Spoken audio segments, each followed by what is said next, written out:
a moot point, but it's an interesting thought. What besides Thanksgiving do we have on the show today, Todd? Well, Neil, the feature story is Thanksgiving, as Shelley puts it, but there are other stories on this show. Let's watch. Stephanie talks to artist Mildred Powell. Neil explains Tessa, and Shelley takes us through the ABCs. Debbie travels to Canada, and on the international note, Tracy talks to... A good one to introduce our first clip, Picture Day at the high school. Here's Gwen. When you see students gathering into the auditorium, the first thing that comes to mind is an assembly. But Monday, October 19th, a different tradition was followed. Student pictures were being taken.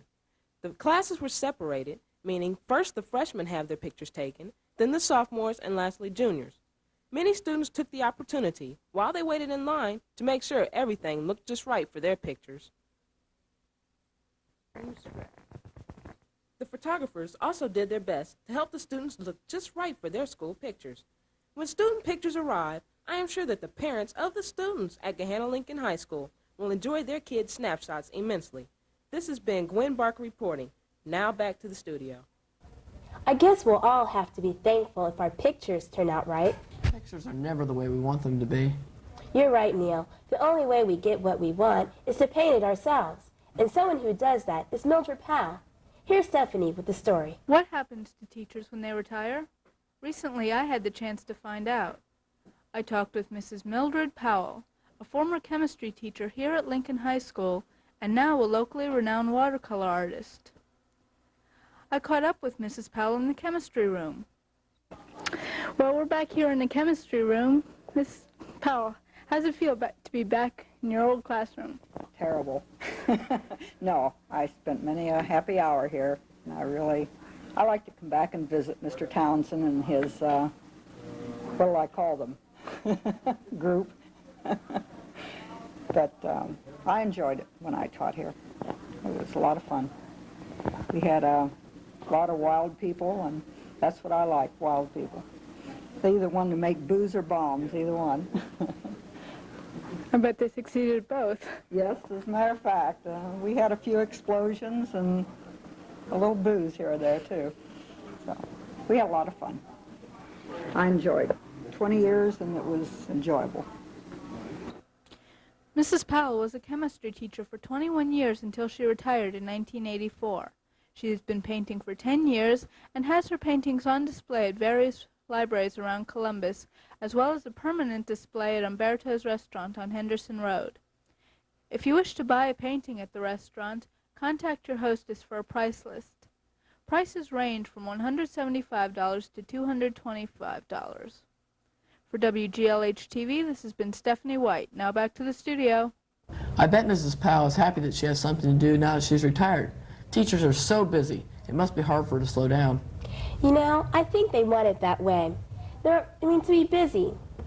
They're always striving for excellence, even with the students, and also with themselves. That's true. They are always looking for innovative things to do. You would know that, wouldn't you? Isn't the story on Tessa yours? Yes, it is. Well, let's watch it. Tessa. It's a program some teachers are going to be taking in this school district to help them further educate students who don't want to learn. Tessa was started by a man in the Los Angeles School District around 1970s. Teachers will go through a series of meetings, then they will help other teachers who are not taking the program. Tessa is being taught by Mr. Howard, high school vice principal, Mrs. Mann, 7th grade science teacher, and Mrs. Denner, director of curriculum and instruction. Mr. Howard had this to say about the number of teachers interested. If we had, doing it district-wide, if we would have accepted every teacher that was interested, we would have had close to 60 teachers. But we're limited. This is a very expensive program to implement. It costs us close to $1,000 per teacher in terms of instruction. So we set a limit of 20 teachers. One of the teachers taking the program is Mrs. Gabriel, a history teacher at the high school. I asked Mrs. Gabriel when she first heard about Tessa and why she decided to sign up for this course. I heard about Tessa earlier in the summer when I got some information in the mail, and it sounded like a very interesting program.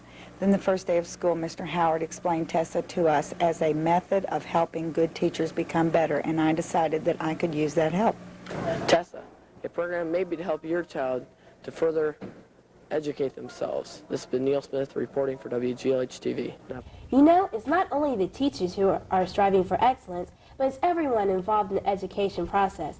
I had an opportunity to do a story on the ABCs. Let's watch. To increase the accountability of our schools, the State Board of Education has adopted a new program called the ABC. ABC stands for Accountability, Basics, and Competency. Hi, I'm Shelley reporting for WGLH-TV. We're going to take a walk through our school district to see how our school ranks up against other schools in this program. I spoke with Barbara Dinner, the curriculum director. She explained to us the 5 main components in this program. Well, one is assuring that the student success occurs through the Board of Education, meaning a very effective Board of Education, enhancing student accountability through their personal decision-making, and this is new people and new ideas that you have in the community, promoting the student mastery of the 3 R's, and in this case we're really thinking of writing as a thinking skill. Usually you think of the 3 R's as reading Of your school day, or when you're reading the paper and see an article on the Gahanna School District, or when you see your child working on that algebra equation. Be thankful. The Gahanna Jefferson School District in the ABC program. Education is a very rewarding profession. Some of the English classes took a trip. Enjoy field trips for Canada. We're this year's Shakespeare. We're here today with Mr. Field Trip. Well, I think it's very beneficial. My British literature class in Canada, they could see her come to the avenue than just reading the students' an opinion of Shakespeare after performed. We went. What did you like best? Well, I really thought it was a comprehensive. I enjoyed seeing how the characters are. Well, I learned myself a lot. We could see how the relationship between the plays were performed, and if you read, a lot of people liked them better if you saw them. Other people feel differently. I liked to watch them because you could watch people on the stage and just have a good time in Canada. Okay, thanks. Parting with such sweet sorrow, as Shakespeare would say, adieu, adieu. This has been Debbie Zeli for WGLH-TV. I know. I went to Canada. I had a good time. The Spanish classes also went to Spain, and they had fun too. I know. I was there. Tracy talked to the teacher. Let's watch. How would you like to spend some of your summer break in Spain? Well, Miss Ann Bream and some foreign language students had such a chance. Miss Bream, how many students went on the trip to Spain? I took 6 students with me on my trip. Could anyone go, or just Spanish students? The trip was open to anyone in Spanish classes. They could be of any level, though. How long were you in Spain? We were supposed to be in Spain for a total of 10 days, but our trip ended up being 9 days due to plane problems that we had in Pittsburgh and New York. What kind of souvenirs did you bring back? I brought back a lot of reading materials, posters, some music. I brought back some coffee. Some of the students brought back leather goods and clothing. I brought back some t-shirts too. Okay. What would you say the main difference between Spain and America is? A lot of difference in the big cities are that it's much more of a metropolitan area. There's much more people than Columbus. The culture, there's quite a lot of culture to be seen and visited than there is in the United States, because Spain is a very old country, so it's a very culture-oriented country. Okay, was there anything you regretted doing or seeing in Spain? There wasn't anything that I regretted doing, but I wished that we had been able to be on our own more, not have to follow a tour so much. The students and I would have liked to have gone to a movie and seen a play, but we weren't able, and a bullfight, and we weren't able to do those things. Okay. And if the opportunity came up to visit again, where would you go in Spain? This time we went to Madrid in southern Spain. If I was to go back, I'd take a trip to Madrid in northern Spain, up to Barcelona, which is the other big city in Spain. Thanks. Thank you. Now I have Laura Harder, a senior here at Gahanna, who also went on the trip with Miss Breen. Laura, what made you decide to go on the trip to Spain? I don't know, I just thought it interested me, and I thought it'd be interesting to go to a different country. Did you have a chance to speak the language when you were there? Yeah, you didn't have to speak it a lot. A lot of the people that lived there spoke English too, so they helped you out.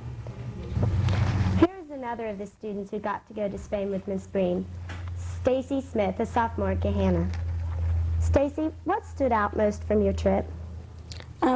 Probably being out on your own and pretty much doing whatever you want to do without having, your parents and things around. Did you get the chance to speak the language at all? Somewhat. What kinds of souvenirs did you bring back? I brought back shirts and food and jewelry. They had a lot of jewelry over there. What was the best part of the trip for you?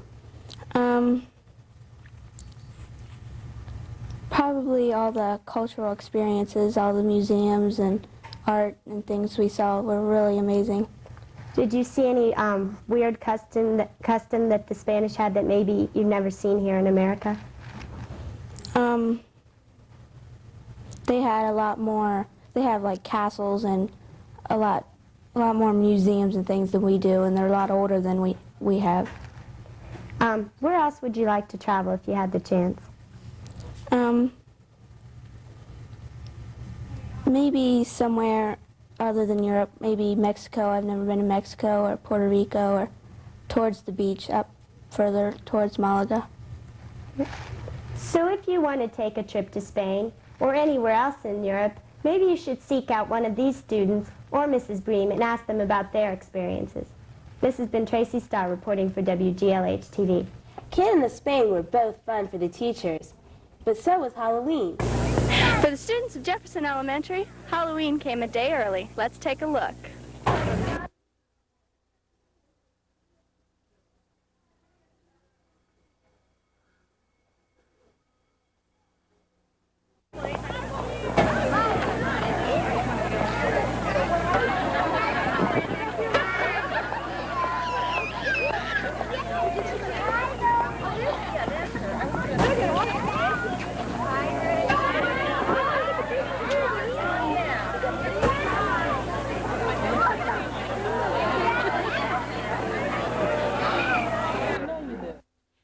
Parade, I had the chance to interview some students. Nicholas Spangler. And how old are you? 7. And how come you chose to be a magician? Because I like to be one. Megan, Mandy. Megan and Mandy. How come you chose to be a pumpkin? Because I wanted to be it again. Again? Were you a pumpkin last year? Nope. I was when I was like about 5 or 4. Oh, and how come you chose to be a leopard? Because I take dancing, and this is the dance suit too, and I needed a new dance suit, and this was a costume we thought, so I wanted to be a leopard. Hi. Hi. And what's your name? Ryan. Ryan, how come you chose to be a karate kid today? Because there's nothing else to be. The students of Gahanna Lincoln High School also had a special treat on Halloween. Their teachers dressed up. Mrs. Winslow was clowning around in her class.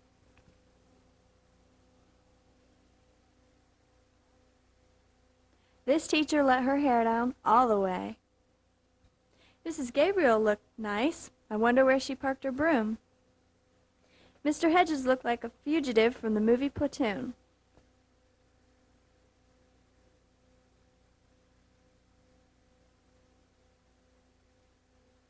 And Mr. Dean was a happy pirate. This has been Billy Joe Washburn reporting. And now, back to the studio. Everyone did have fun that day. And you know, Neil, sometimes the administrators get in on the fun. Here's Stephanie with the story. The lion spirit will not sleep tonight, and the lion spirit will not sleep today. Today, the faculty, as always, are up for the Friday night games. But Vice Principal Judy Weller decided she would do something and really get involved with the spirit. The teachers will receive their paychecks from the lion mascot, who is, you guessed it, Mrs. Weller. For WGLH-TV, this has been Stephanie White.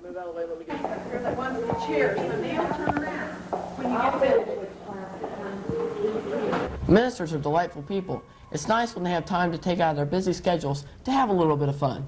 Yes, but most of what they do is pretty intense. Mr. Schmidt, assistant principal, is in charge of finance and has to make some important decisions as far as school boundaries. Here's Debbie with the story. Hi, I'm Debbie Zeli for WGLH-TV. The addition of new houses also means an increase in students. This fall, Gahanna schools received 217 new students, bringing the total number of students attending Gahanna schools to 5,500. The increase of students has caused some overcrowding problems. To help alleviate these problems, a new elementary school is being built, and a committee has been formed to recommend some changes. We're here today with Mr. Jack Schmidt, the Assistant Superintendent of Gahanna Schools, who is heading the committee. What areas are in question right now? Well, the entire school district is in question because with the construction of the new elementary school on Venetian Way, we have to take the entire elementary population and redivide it from 5 schools to 6. What about the overcrowding in the middle schools? Well, there really is no overcrowding in the middle schools at the present time. The problem that we have at the middle school level is an imbalance between middle school east and middle school west. Each of those middle schools are capable of handling approximately 650 students. East presently has about 628 and west has about 540. So neither of the two buildings are overcrowded. There is a problem at the 7th grade level at East, but in total population, they can handle it. Why was the committee formed? Well, the committee was formed a year ago to consider the boundaries after the people had voted to build a 6th elementary school. A group of administrators made a recommendation to Mr. Veers as to how the school district should be divided. That recommendation was modified by Mr. Veers and went to the Board of Education as his recommendation. And there were, the first phase of that was an attempt to balance the 2 middle schools. There were residents that objected to the proposal, and the outcome of that public meeting in July was that the board agreed to develop a committee that involved community. Who was chosen to be on the committee? The present committee is made up of 17 members, each PTA at the elementary level and each PTO at the middle school level appointed 2 residents of the community to be on the committee.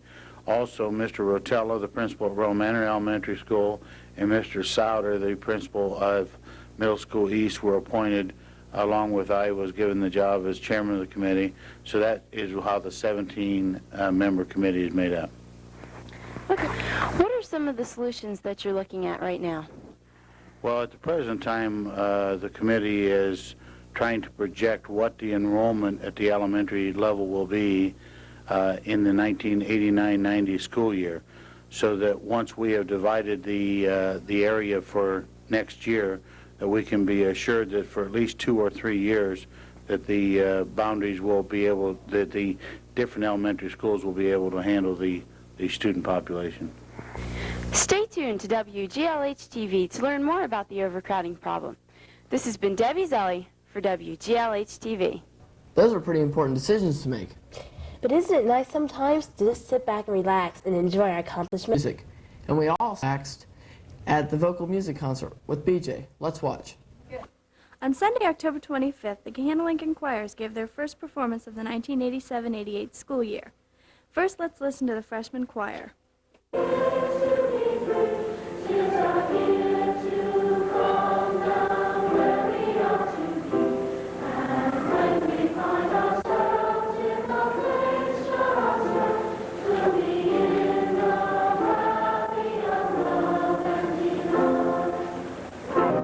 After freshman choir, the girls' glee gave a beautiful performance. Let's listen.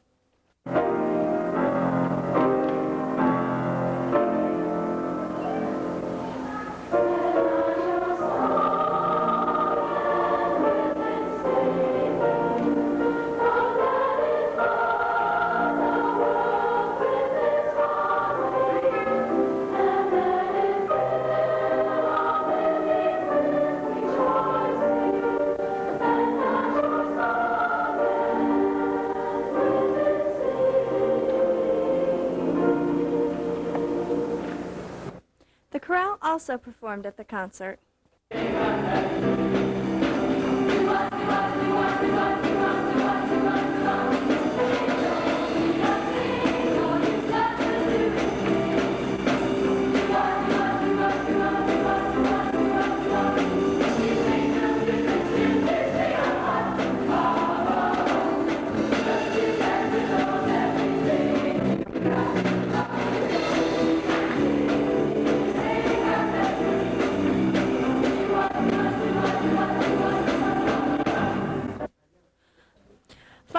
chorale, the a cappella choir performed.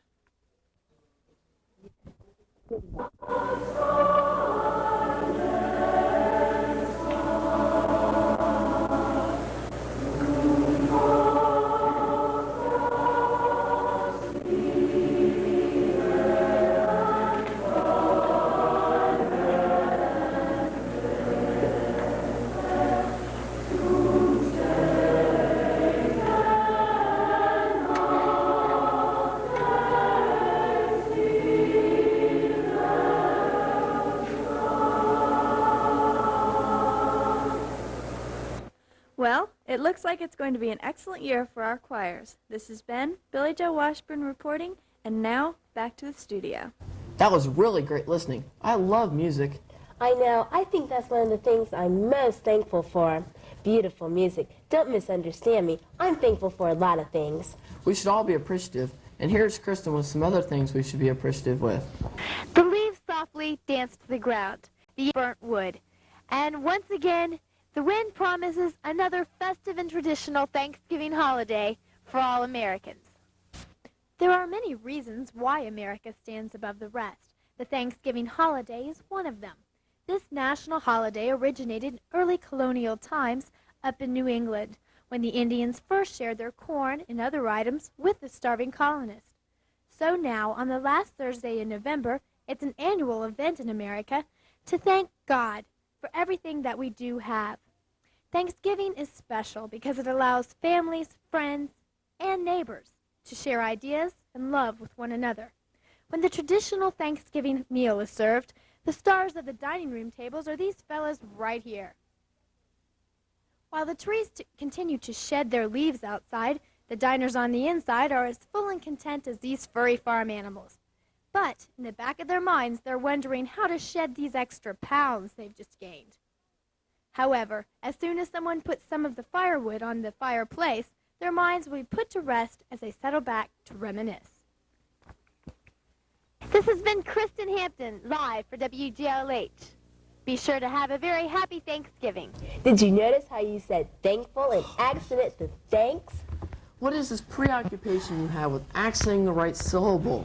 Are you a spy for the English department or something? Yes, I sure am, and you and Todd have just been excommunicated. Wait a minute. Now, what did I do? Just kidding, guys. How about a sports wrap-up?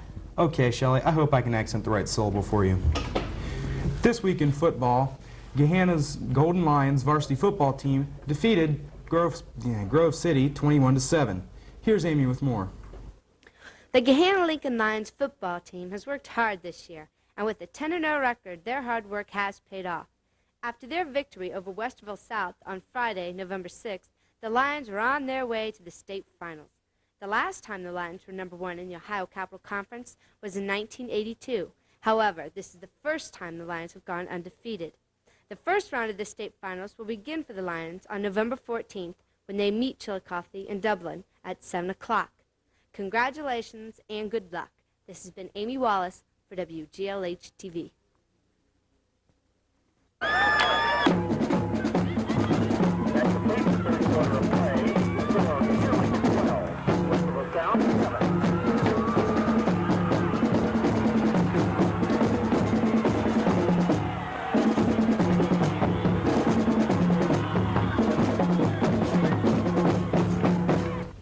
The freshman football team beat Grove City's freshmen 8-0, and the reserve football team beat Grove City Reserves 27-21 in overtime.